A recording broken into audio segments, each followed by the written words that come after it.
নমস্কার। আলোকের ঝর্ণা ধারায় আজ 17তম পর্ব, মা শারদার ভগবতী সাধনা। বেলুড় মঠ প্রতিষ্ঠার পর স্বামীজি প্রথম দুর্গোৎসব শুরু করেন। মা শারদার নামেই পুজোর সংকল্প করা হয়। তখনই তিনি পুজোয় পশু বলি বন্ধের নির্দেশ দেন।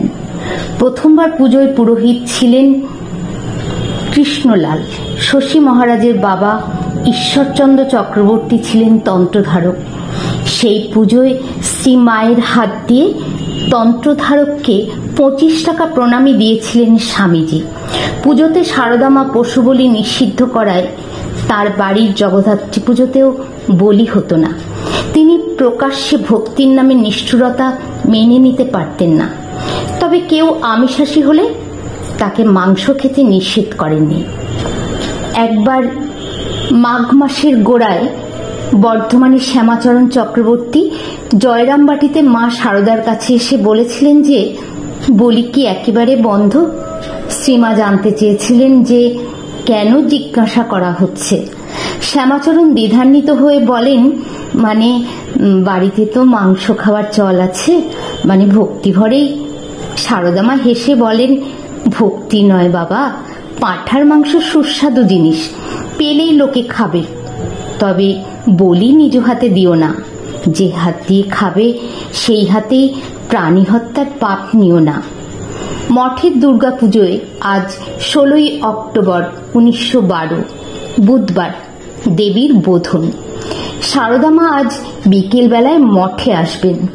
সন্ধে হয়ে এসেছে। মায়ের আসতে দেরি দেখে বাবুরাম মহারাজ ব্যস্ত হয়ে ছুটোছুটি করছেন। মঠের প্রবেশ দ্বারে মঙ্গল ঘট ও কলাগাছ স্থাপন করা হয়নি দেখে তিনি বলেন, এখনো স্থাপন করা হয়নি, মা আসবেন কি? এমন সময় মার গাড়ি মঠে ঢোকে। শারদা মা গোলাপ মায়ের হাত ধরে নেমে সব দেখে বললেন, সব ফিটফাট। আমরা যেন সেজে গুজে মা দুর্গা ঠাকুর এলুম। অষ্টমীর দিন সেবার প্রায় 300 লোক মাকে প্রণাম করেছিল। উত্তরের দিকের বাড়িতে শ্রীমা ও স্ত্রী ভক্তদের থাকার ব্যবস্থা করা হয়েছিল। দক্ষিণের ঘরে শারদা থাকতেন। তক্তপোষের ওপর পশ্চিম দিকে পা ঝুলিয়ে বসে তিনি সকল ভক্তদের প্রণাম নিতেন। এর মধ্যে 3-4 জন ভক্ত তার কাছ থেকে মন্ত্রও নিলেন। বিকেলবেলায় গিরিশবাবুর বোনের মৃত্যু প্রসঙ্গ উঠলে শারদা বলেছিলেন, আর মানুষ এই আছে এই নেই, কিছুই সঙ্গে যাবে না, একমাত্র ধর্মাধর্মই সঙ্গে যাবে, পাপ পুণ্য মৃত্যুর পরও সঙ্গে যাবে। বোধনের দিন রাতে হঠাৎ গিরিশবাবুর বোন চলে যান। জনৈক মহিলা ভক্ত রাতে হঠাৎ মা শারদার কাছে যায়।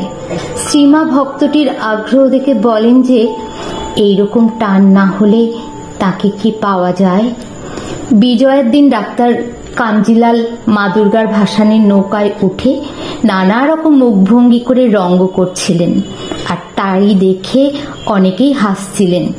এই দেখে একজন রুচিশীল ব্রহ্মচারী খুব রেগে যান। উত্তরের বাগানে থেকে সীমাও এই সকল কাণ্ড দেখছিলেন এবং আনন্দিত হচ্ছিলেন।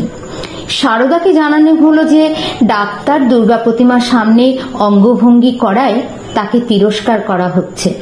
শারদা মা বললেন, না না, এসব ঠিক, গান বাজনা রঙ্গ ব্যঙ্গ এসব দিয়ে সকল রকমে দেবীকে আনন্দ দিতে হয়। পুজোর কয়েকদিন থেকে বিজয়ের পর দিন শ্রীমা কলকাতায় ফিরে আসেন। করুণাময়ী মায়ের এত দয়া শারদার ওপর যে অষ্টসুখী পরিবৃতা হয়ে তাকে কৃপা করেছেন, ভালোবেসেছেন আর আগলে রেখেছেন। একথা শারদা নিজের মুখে ভক্তদের কাছে বলেছেন। তিনি মহিলা ভক্তদের বলতেন, দেখো আমার শ্বশুর ছিলেন বড় তেজস্বী নিষ্ঠাবান ব্রাহ্মণ, কারো দান গ্রহণ করতেন না, কিন্তু দেবদ্বিজে তার বড় ভক্তি ছিল।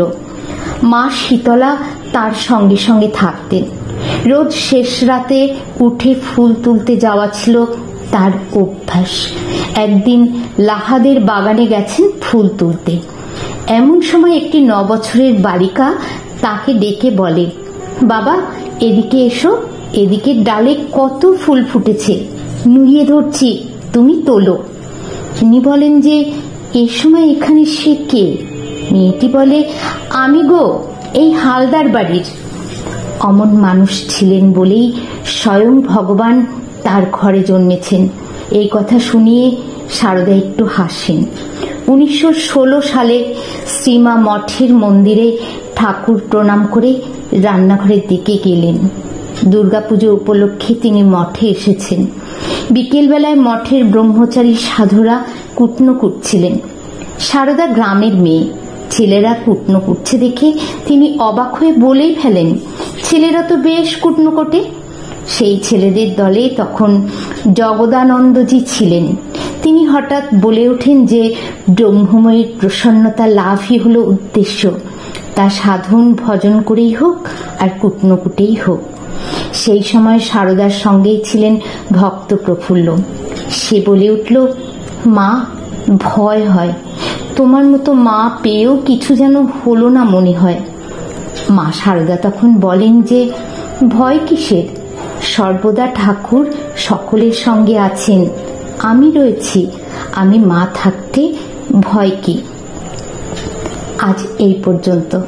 আবার আগামী দিনে আলোকের এই ঝর্ণাধারা নিয়ে থাকবো আমি।